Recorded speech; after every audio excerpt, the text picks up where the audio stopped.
আসসালামু আলাইকুম দর্শক, স্বাগত জানাচ্ছি আরটিভির দুপুরের সংবাদ। আপনাদের সঙ্গে রয়েছে আমি নীরা ফেরদৌস। দেশের মানুষের সব প্রার্থনা আর চিকিৎসকদের সব চেষ্টাকে ব্যর্থ করে মৃত্যুর সঙ্গে লড়তে লড়তে সুতোর উপরে চলে গেলেন ইনকিলাব মঞ্চের মুখপাত্র শরীফ ওসমান হাদী। সন্ধ্যা ৬টায় সিঙ্গাপুর থেকে আসছে হাদীর প্রতিবাদী নিথর দেহ। আগামীকাল শনিবার বাদ জোহর জাতীয় সংসদের দক্ষিণ প্লাজায় জানাজার মাধ্যমে শেষ বিদায় জানানো হবে এই বিপ্লবীকে।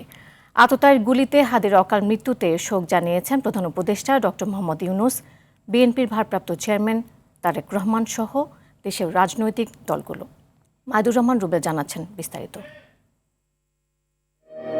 মৃত্যুর ফয়সালা জমিনে নয়, আসমানে হয়। মৃত্যুর আগে এমন কথা স্বয়ং ওসমান হাদী বলে গিয়েছিল, বিপ্লবীর মৃত্যু নেই, শুধু থেমে যায় জীবন প্রদীপ। জুলাই শহীদের অধিকার রক্ষা ও আওয়ামী লীগের নিষেধাজ্ঞা সহ ভারতীয় আধিপত্যবাদ বিরোধী সক্রিয় রাজনীতির জন্য শরীফ ওসমান হাদী ছিলেন আলোচনায়। আর সেই আলোচনায় যেন কাল হয়ে দাঁড়িয়েছে 12 ডিসেম্বর। জুমার নামাজের পর ঢাকার বিজয়নগর বক্স কালভার্ট এলাকায় তাকে গুলি করে পালিয়ে যায় দুর্বৃত্তরা। স্থানীয়দের সহায়তায় গুলিবিদ্ধ হাদীকে প্রথমে ঢাকা মেডিকেল, পরে এভারকেয়ার হাসপাতালে এবং এক পর্যায়ে নেওয়া হয় সিঙ্গাপুর জেনারেল হাসপাতালে। চিকিৎসকদের সকল প্রচেষ্টা ব্যর্থ করে দিয়ে সাধ্যের মৃত্যুর সাথে লড়াই করে না ফেরার দেশে যাত্রা করেন ওসমান হাদী। শুক্রবার বাংলাদেশ সময় রাত 9টা 45 তার মৃত্যুর খবর নিশ্চিত করেন হাদীর চিকিৎসক ডাক্তার আব্দুল আহাদ। প্রাণপ্রিয় জুলাই অভ্যুত্থানের পরবর্তীতে বলিষ্ঠ কণ্ঠস্বর শরীফ ওসমান হাদী ভাইকে মহান আল্লাহ শহীদ হিসেবে কবুল করেছেন। ওসমান হাদীর মৃত্যুতে শোক জানিয়ে তার পরিবারের দায়িত্ব নিয়েছেন অন্তর্বর্তী সরকার। শরীফ ওসমান হাদীর এই অকাল মৃত্যুতে আমি গভীর শোক ও দুঃখ প্রকাশ করছি।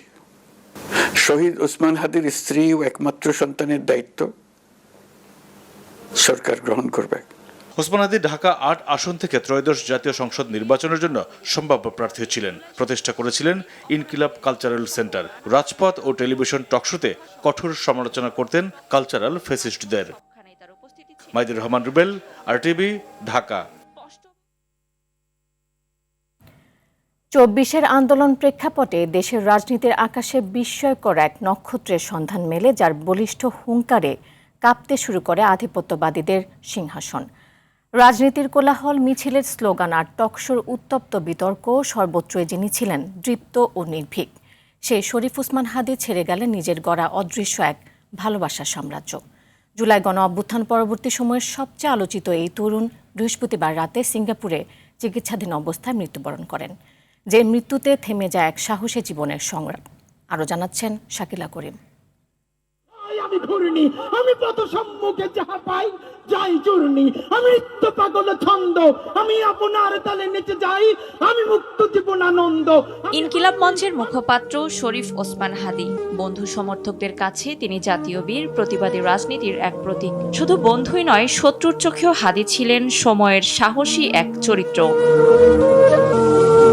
গত 12 ডিসেম্বর রাজধানীর বিজয়নগরে প্রকাশ্যে দুর্বৃত্তের পিস্তলের বুলেট A4 করে দেয় ঢাকা ৮ আসনের সম্ভাব্য স্বতন্ত্র সংসদ সদস্য প্রার্থী ওসমান হাদীর মাথা। আশঙ্কাজনক অবস্থায় প্রথমে ঢাকা মেডিকেল কলেজ হাসপাতাল, পরে এভারকেয়ার হাসপাতালের ICU এবং সবশেষ 3 দিন আগে সিঙ্গাপুর নেওয়া হয়। সিঙ্গাপুর জেনারেল হাসপাতালে দীর্ঘ এক যাত্রা, যার আর শেষটা হলো না।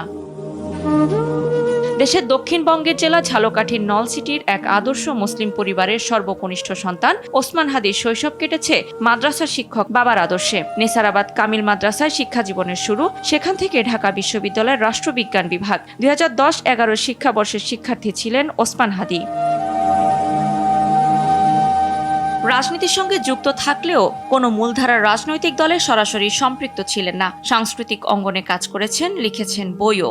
জীবন সংগ্রামে একসময় পড়িয়েছেন প্রাইভেট, শিক্ষকতা করেছেন কোচিং সেন্টার সাইফুরসে। সবশেষ ইউনিভার্সিটি অব স্কলার্স নামের একটি বেসরকারি বিশ্ববিদ্যালয়ে শিক্ষকতা করছিলেন ওসমান হাদী। 2024 সালের জুলাই গণ অভ্যুত্থানই ওসমান হাদীকে পরিচিতির মুকুট পরায়। সাহসী কণ্ঠস্বর, তীক্ষ্ণ কঠিন বক্তব্য আর আপোষহীন অবস্থানের কারণে অল্প সময়ে হয়ে ওঠেন আলোচনার কেন্দ্রবিন্দু। অভ্যুত্থান পরবর্তী সময়ে তার হাত ধরেই গড়ে ওঠে রাজনৈতিক প্ল্যাটফর্ম ইনকিলাব মঞ্চ। যে মঞ্চ থেকে তিনি আওয়ামী লীগ নিষিদ্ধের দাবি, জুলাই শহীদদের স্বীকৃতি, অপরাধীদের বিচার সহ নানা দাবিতে রাজপথ ও সভা সমাবেশে ছিলেন সরব। টকশো, সামাজিক মাধ্যম সবখানেই তার উপস্থিতি ছিল চোখে পড়ার মতো। নির্বাচন যদি ফেব্রুয়ারিতে হয় তাহলে সেই আমেজ তো দেশে শুরু হয় না নির্বাচনের আগে, মানে এটা তো ওটার সাথে আপনি রিলেট করতেও পারবেন না। এর আগের সরকারগুলো 5 বছর যখন 4 বছরই শেষ হয়ে যায় তখনই তো নির্বাচনে ডামাডোল বাজে। স্পষ্টভাষী হাদির বক্তব্য যেমন সমর্থকদের কাছে তাকে জনপ্রিয় করে তোলে, তেমনি তার কিছু মন্তব্য ও ভাষা ব্যবহার নিয়েও সমালোচনা হয়েছে। গত বছরের নভেম্বরে ফেসবুক পোস্টে জানান, দেশি বিদেশি অন্তত 30টি নম্বর থেকে তাকে হত্যার হুমকি দেওয়া হচ্ছে। লিখেছিলেন, জীবন নাশের আশঙ্কা সত্ত্বেও ইনসাফের লড়াই থেকে পিছিয়ে যাবেন না। ঢাকা 8 আসন থেকে স্বতন্ত্র প্রার্থী হিসেবে ত্রয়োদশ জাতীয় সংসদ নির্বাচনে অংশ নেওয়ার ঘোষণা দিয়েছিলেন হাদি। আসন্ন ত্রয়োদশ জাতীয় সংসদ নির্বাচনে ভোটের মাঠে নামার আগেই থেমে গেল পথ চলা। তফসিল ঘোষণার পরদিনই বন্দুকধারীর গুলিতে আহত হন তিনি। সেই গুলি শেষ পর্যন্ত কেড়ে নিল তার প্রাণ। ওসমান হাদির মৃত্যু শুধু একজন রাজনৈতিক নেতার মৃত্যুই নয়, রয়ে গেল প্রশ্ন দেশের রাজনীতির সহিংসতা, ভবিষ্যৎ পথ চলা নিয়ে। বিদায় ওসমান হাদি, এক সাহসী, সত্যভাষী তরুণ নেতা। শাকিলা করিম, RTV, ঢাকা। ইনকিলাব মঞ্চের মুখপাত্র শরীফ ওসমান হাদি হত্যার প্রতিবাদে বিক্ষোভে উত্তাল শাহবাগ এলাকা। আন্দোলনকারীরা বলছেন, জুলাই যোদ্ধাদের নিরাপত্তা দিতে ব্যর্থ হয়েছে বর্তমান সরকার। তাদের দাবি, দ্রুত হাদি খুনিদের গ্রেফতার করে বিচার নিশ্চিত করতে হবে, অন্যথায় আন্দোলন চালিয়ে যাওয়ার ঘোষণা দেন তারা। একই দাবিতে বিক্ষুব্ধ জনতা ভাঙচুর চালাচ্ছে ধানমন্ডি 32 নম্বরের শেখ মুজিবুর রহমানের পরিত্যক্ত বাড়িতেও। রাকিব হাসানকে সঙ্গে নিয়ে সাদিয়া কানিজের রিপোর্ট। ইনকিলাব মঞ্চের মুখপাত্র ওসমান হাদির মৃত্যুতে স্লোগানে স্লোগানে এভাবেই ক্ষোভ জানাচ্ছে তার সমর্থক, সহপাঠী, বিভিন্ন রাজনৈতিক দলের নেতা থেকে শুরু করে বিভিন্ন শ্রেণী পেশার মানুষ। তাদের দাবি, জুলাই যোদ্ধাদের নিরাপত্তা এবং খুনিদের গ্রেপ্তার করতে ব্যর্থ হয়েছে অন্তর্বর্তী সরকার। বলেন, ফ্যাসিবাদের দোসররা এখনো দেশে ঘাপটি মেরে আছে। এখন আমার যেটা মূল কথা সেটা হচ্ছে যে আমরা আসিফ নজরুল সাহেবকে বলবো এবং আইনমন্ত্রী সাহেবকে বলবো যে আপনারা অতিবিলম্বে আপনাদের জায়গাটা আপনারা ছেড়ে দেন। আমাদের ছাত্র সমাজের কথা চিন্তা করে আমরা আসলে সেই অর্থে ভালো নেই, আমরা সবাই মর্মাহত এবং আমরা আসলে এটা কিছুতেই মেনে নিতে পারতেছি না যে আমরা আসলে আমাদের হাদি ভাইকে হারিয়ে ফেলেছি।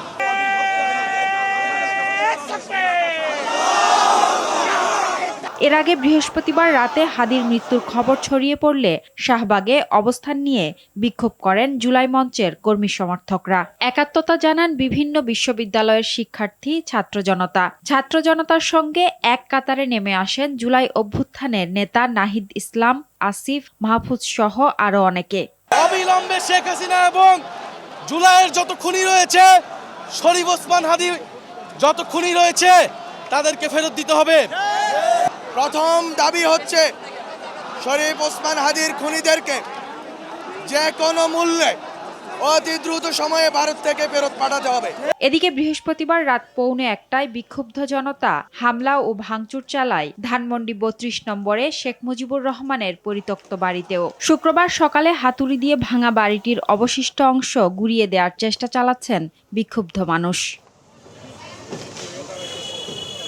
একই প্রতিবাদে রাতভর রাজধানীর উত্তরা, মিরপুর সহ ঢাকার গুরুত্বপূর্ণ প্রবেশ মুখে চলে বিক্ষোভ। বন্ধ হয়ে যায় সড়ক। সাদিয়া কানিজ, RTV, ঢাকা।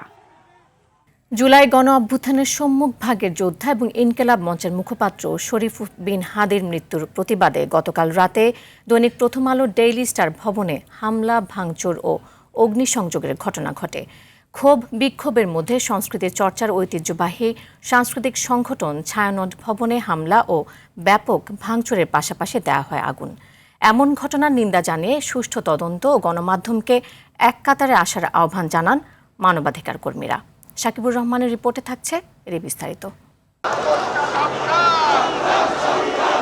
ইনকিলাব মঞ্চের মুখপাত্র ও ঢাকা 8 আসনের সম্ভাব্য সংসদ সদস্য পদপ্রার্থী শরীফ ওসমান বিন হাদির মৃত্যুর সংবাদে উত্তাল হয়ে ওঠে রাজধানী ঢাকা।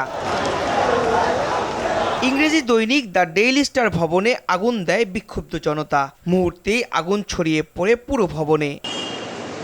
দিনের আলোয় ফুটে ওঠে হামলা, ভাঙচুর ও লুটপাটের চিত্র। ডেইলি স্টারের প্রতি তালায় দেখা যায় ধ্বংসের ছাপ। সবাই যার যার মতো করে রাতের বেলা চলে গেছে, কেউ কেউ অফিসে, যারা মিডনাইটে ছিল তারা বিশেষ করে সবচেয়ে বেশি ক্ষতিগ্রস্ত হয়েছে এবং অনেকের ড্রয়ার থেকে টাকা পয়সা, গুরুত্বপূর্ণ কাগজপত্র, নথিপত্র লুট করা হয়েছে।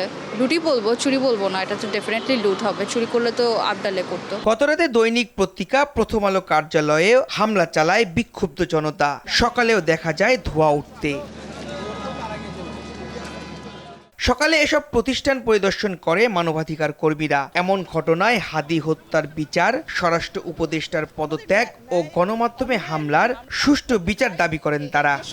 সরকার এই মুহূর্তে রয়েছে, নির্বাচন আর কয়েকদিনের মধ্যেই। সুতরাং এই সময়ে দেশে জননিরাপত্তা, শান্তি শৃঙ্খলা বজায় রাখা এবং এই সমস্ত দায়িত্ব সরকারের, এবং এই দায়িত্ব তারা পালন করবেন। এই জবাবদিহিতার মধ্যে সরকারকে রাখতে হবে। বিভিন্ন ব্যক্তি এবং প্রাইভেট প্রতিষ্ঠানের উপর এই হামলা আক্রমণ বরদাস্ত করা হবে না।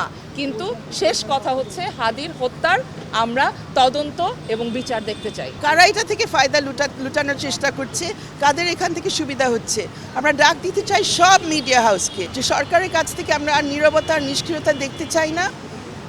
ডেইলি স্টার যে জায়গায় অবস্থিত, প্রথম আলো যে জায়গায় অবস্থিত, ছায়ানট ভবন যে জায়গায় অবস্থিত, এগুলো হচ্ছে আমাদের দেশের রাজধানীর কেন্দ্রবিন্দুতে। এগুলো দূর দূরান্তে না, কোনো অজপাড়া গায়ে না, এগুলো আমাদের সেনাবাহিনীর ক্যান্টনমেন্টের থেকে কয়েকশো গজ দূরে মাত্র। পুলিশ বাহিনীর এখানে এত সময় লাগার কথা ছিল না। নির্বাচন, বিচার, সংস্কার সব কিছু চলবে, কিন্তু গতকাল যে ঘটনা ঘটেছে সেটা আমরা মনে করি যে এইরকম সৃষ্টি করা, এরকম নৈরাজ্য, এরকম ভয়, এরকম ত্রাস সৃষ্টি করা, মানুষের মধ্যে আতঙ্ক সৃষ্টি করা এবং প্রতিহিংসা ছড়ানো, সেটা কখনোই আমাদের কাঙ্ক্ষিত না। ওসমান হাদি তার জীবনের শেষ দিনগুলোতে মানুষের কাছে দাঁড়ে দাঁড়ে যাচ্ছিলেন ভোটের জন্য। একটা নির্বাচনের স্বপ্ন দেখেছিলেন হাদি, দেশে গণতন্ত্রের স্বপ্ন দেখেছিলেন হাদির মতো আরও অসংখ্য মানুষ জীবন দিয়েছেন এর জন্য নয় যে গতকালকার রাতে আমার আরেক বোন, আমার ভাইয়েরা একটি ভবনের ছাদে উঠে নিঃশ্বাস নিতে পারবেন না। এদিকে সংস্কৃতি চর্চা কেন্দ্র ধানমন্ডিতে ছায়ানটের কার্যালয়ে ভাঙচুর চালায় বিক্ষুব্ধ জনতা। ভেঙে ফেলা হয় বিভিন্ন বাদ্যযন্ত্র, আগুন দেয়া হয় নথিপত্রে। মধ্যরাতের পর একদল বিক্ষোভকারীরা ধানমন্ডির 7 তলা এ ভবনের প্রতিটি কক্ষে ব্যাপক ভাঙচুর করে। শ্রদ্ধা শিখে না, মানবতা শিখে, প্রেম শিখে, ভালোবাসা শিখে বড় হয়। এমন ঘটনাকে কোনোভাবেই মেনে নিতে পারছে না ছায়ানটের শিক্ষার্থীরা। কালকে যখন দেখছি যে এরকম অবস্থা, আমার হাজবেন্ড সেখানকার টিচার, আজকে সকালে ক্লাস করবে, ও প্রস্তুতি নিয়ে আছে যে সকাল সকাল উঠবে, ক্লাসে আসবে, সম্মেলন ছিল সেটা বাতিল হয়ে গেছে। এর মধ্যে তো আমরা লাইভে দেখি যে এরকম অবস্থা, তখন আমাদের ঠিকই অবস্থা, না পারছি আসতে, না পারছি কোনো কিছু করতে। ছায়ানট বাংলাদেশে সবচেয়ে বড় আর কি সঙ্গীত বিদ্যালয়। এখানে হামলা করা মানে আমাদের উপর একটা আমাদের মেরুদণ্ডে আঘাত করার মতো অবস্থা। হাদির মৃত্যুতে শোক জানিয়ে ছায়ানট তাদের প্রতিষ্ঠানে হামলার তদন্তের দাবি করেন। ওসমান হাদির মৃত্যুতে আমরা গভীর শোক প্রকাশ করছি, কিন্তু তার মৃত্যুকে কেন্দ্র করে ছায়ানটে এই ধরনের হামলার বিষয়টি আমাদের কাছে একেবারেই বোধগম্য নয় এবং এই বিষয়ে আমরা নিন্দা জ্ঞাপন করছি এবং সুষ্ঠু তদন্ত দাবি করছি। ডেইলি স্টার ও প্রথম আলো ভবন পরিদর্শন করেন আইজিপি বাহরুল আলম, তবে গণমাধ্যমের সঙ্গে কোনো কথা বলেননি তিনি। সাকিবুর রহমান, RTV, ঢাকা। ইনকিলাব মঞ্চের আহ্বায়ক শরীফ উসমান হাদি মারা যাওয়ার খবর ছড়িয়ে পড়লে ক্ষোভে ফেটে পড়ে সারা দেশ। উত্তাল হয় ছাত্র জনতা সহ বৈষম্য বিরোধী ছাত্র আন্দোলনকারী জুলাই যোদ্ধা এবং বিভিন্ন সংগঠনগুলো। সঙ্গ দেয় ছাত্রদল শিবিরের সংগঠনগুলো। বিভিন্ন জায়গায় টায়ার জ্বালিয়ে মহাসড়ক অবরোধ, বিক্ষোভ ও মশাল মিছিল করে এই কর্মসূচি পালন করছে তারা। এ সময় যান চলাচল ব্যাহত হয়, সৃষ্টি হয় দীর্ঘ যানজট, ভোগান্তিতে পড়ে হাজার হাজার যাত্রী সাধারণ। রাতের প্রভাব দেখা দিয়েছে সকালেও। রাজধানী সহ সারা দেশে সকাল থেকে যানজট সহ যানবাহন সংকট দেখা দিয়েছে সড়কে।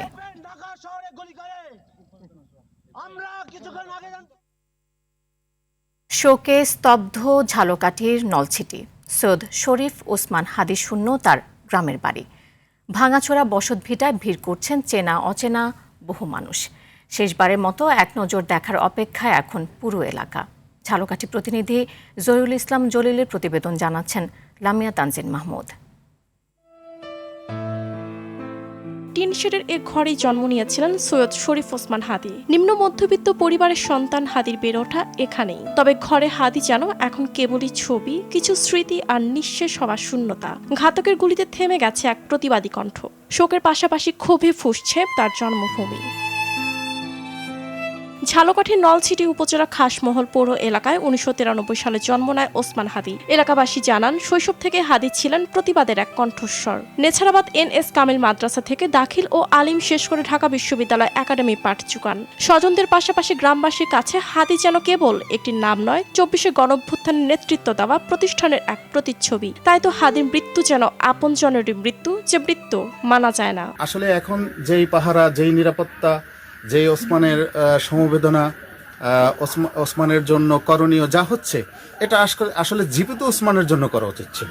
সকাল থেকে হাদির ঘরের সামনে মানুষের ঢল। পরিবারের পাশে দাঁড়াতে এসে ভাষা হারিয়ে ফেলছেন অনেকে। কেউ আওড়াচ্ছেন স্মৃতি, কারো মুখে হাদি হত্যার বিচারের দাবি। তিনি আবৃত্তি, কবিতা, একই সঙ্গে লেখালেখি এবং বক্তৃতায় তার অবস্থান সবসময় জাতীয় পর্যায়ে শ্রেষ্ঠ ছিল। দাফনের ব্যাপারে এখন পর্যন্ত সিদ্ধান্ত হয়নি, কারণ আপনারা ইতিমধ্যেই জেনেছেন যে মানিক মিয়া এভিনিউতে আগামীকালকে দুইটা অর্থাৎ জোহরের পরে একটা জানাজা হওয়ার কথা রয়েছে। ওটা হওয়ার পরে আমরা বলতে পারবো আসলে, বা তার আগেও যদি সিদ্ধান্ত হয় আমরা আপনাদেরকে জানিয়ে দেবো।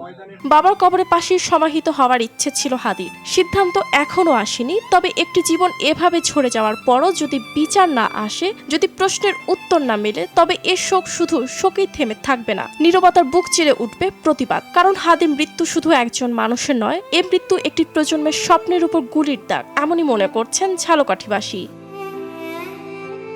লামিয়া তানজিন মাহমুদ, RTV। দেশের বৈদেশিক মুদ্রার রিজার্ভ বেড়ে 32.48 বিলিয়ন ডলারে পৌঁছেছে। বুধবার বাংলাদেশ ব্যাংকের নির্বাহী পরিচালক ও মুখপাত্র আরিফ হোসেন খান এ তথ্য নিশ্চিত করেন। তবে আন্তর্জাতিক মুদ্রা তহবিলে নির্ধারিত BPM-6 পদ্ধতিতে হিসাব করলে এটি দাঁড়ায় 27.82 বিলিয়ন ডলার। এর আগের সপ্তাহে মুদ্রা রিজার্ভ ছিল 32.12 বিলিয়ন ডলার। আর IMF এর নির্ধারিত BPM-6 পদ্ধতিতে যা ছিল 27.45 বিলিয়ন ডলার। এর আগে 9 নভেম্বর আন্তর্দেশীয় লেনদেন নিষ্পত্তি ব্যবস্থা এশিয়ান ক্লিয়ারিং ইউনিয়নের বিল পরিশোধের পর গ্রস রিজার্ভ ছিল 31.14 বিলিয়ন ডলার এবং BPM-6 অনুযায়ী 26.44 বিলিয়ন ডলার। চলতি বছরে মে জুনে বিলের পরিমাণ পৌঁছে প্রায় 2 বিলিয়ন ডলারে, যা গত 3 বছরের মধ্যে সর্বোচ্চ। দর্শক, দুপুরের সংবাদ এই পর্যন্ত। জেলা সংবাদ বিকেল 4:45 দেখার আমন্ত্রণ রইল। এতক্ষণ সাথে থাকার জন্য ধন্যবাদ সবাইকে।